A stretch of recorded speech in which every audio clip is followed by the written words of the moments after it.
Խաղաղության պայմանագրում ունենք կետ, որը վերաբերում է հայցերը հետ կանչելու։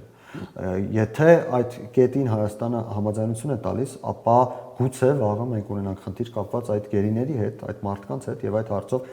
պետք լինի, որպեսզի մենք դիմենք տարբեր դատարաններ։ Այդ դեպքում ինչպես է այդ հարցը լուծվելու, որովհետեւ ի վերջո համաձայնությունը պետք է կայանա ըստ Փաշինյանի խոսքերի, պետք է կայանա նրանում, որ Հայաստանը եւ Ադրբեջանը պարտավորվում են մինչ այդ պահը, մինչ ստորագրելու պահը եղած գործերով այլևս միմյանց միջազգային դատարաններ չդիմել։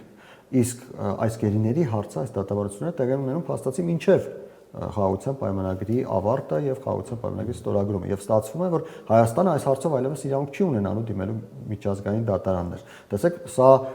մի տարբերակ է, որի դեպքում որ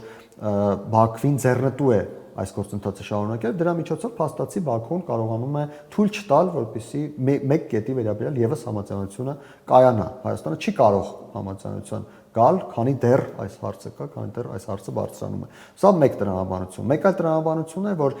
Բաքուն օգտագործում է այս մարդկանց վերջին հայտարարությունները նկատի ունենալով Արայք Հարությունյանի Լևոն Մնացականյանի, օգտագործում է այս մարդկանց Հայաստանի նկատմամբ ձևավորելու համար իրավական այնպիսի միջավայր, որը նա կարող է հետագայում օգտագործել